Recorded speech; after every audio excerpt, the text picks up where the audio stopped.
दुनिया में ना जाने ऐसी कितनी ही अजीबोगरीब जगहें हैं जिनके साथ कोई रहस्य, कोई दिलचस्प कहानी जुड़ी हुई है। भानगढ़ फोर्ट, खूनी नदी, Corvin Castle and the list goes on and on and on. इन जगहों के पीछे की कहानी को सच प्रूव करने के लिए कोई ठोस सबूत तो नहीं होते, पर as horror fans it's our duty to dig in. आज हम ऐसी ही एक जगह the island of dead dolls के बारे में जानेंगे और उसकी ओरिजिन स्टोरी डिस्कस करेंगे। एक पूरा आइलैंड जहां हर तरफ बस डॉल्स हैं। Fascinating, right?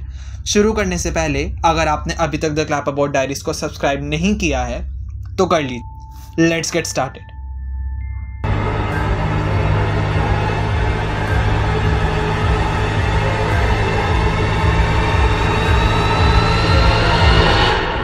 ला इस्ला डे लास मुनिएकस, जिसे the island of dead dolls भी कहा जाता है, मेक्सिको में स्थित है, जिसकी ओरिजिन स्टोरी हमें ले जाती है मिड 20th सेंचुरी के आसपास, जब डॉन जूलियन सैंटाना बारेरा नाम का एक आदमी हुआ करता था। उसने अपनी बीवी बच्चों को छोड़कर टुशिलो लेक पर अकेले रहने का डिसाइड किया। उसने ऐसा क्यों किया, उसकी कोई ठोस वजह तो नहीं है, पर कहा जाता है कि उसकी मानसिक स्थिति ठीक नहीं थी। खैर, कुछ ही समय बाद उसे टोशिलो लेक के पास ही एक लड़की की डेड बॉडी मिली, जो कहीं से बहकर वहां आ गई थी। लड़की की डेड बॉडी के साथ उसकी एक डॉल भी थी। इस एक इंसिडेंट ने उस पूरे आइलैंड की कहानी को बदल कर रख दिया। बारेरा ने उस डॉल को वहीं एक पेड़ से लटका दिया ताकि उस मृत लड़की की आत्मा को शांति मिल सके। क्योंकि उस पूरे आइलैंड पर बारेरा अकेला ही था और वो खुद को वहां का केयरटेकर मानता था, उसके लिए वो एक डॉल काफ़ी नहीं थी।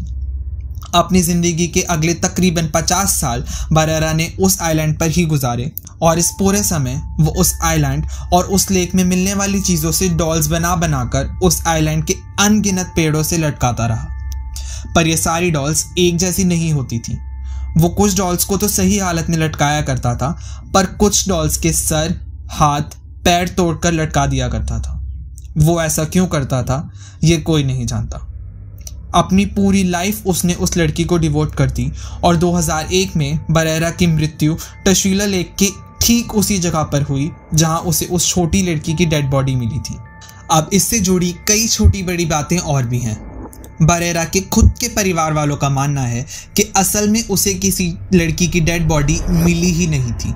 ये सब महज उसकी एक इमेजिनेशन थी। शुरुआत से ही उसकी दिमागी हालत ठीक नहीं थी और वो अक्सर चीज़ें हेलुसिनेट किया करता था। विद टाइम उसकी मेंटल कंडीशन खराब होती चली गई। डॉल्स के हिस्सों को तोड़कर लटकाना इस बात को सपोर्ट करता है। वहीं एक पैरेलल थ्योरी ये भी कहती है कि उस लड़की की आत्मा ने बारेरा को पोजेस कर लिया था और उसी ने उससे ये सब करवाया।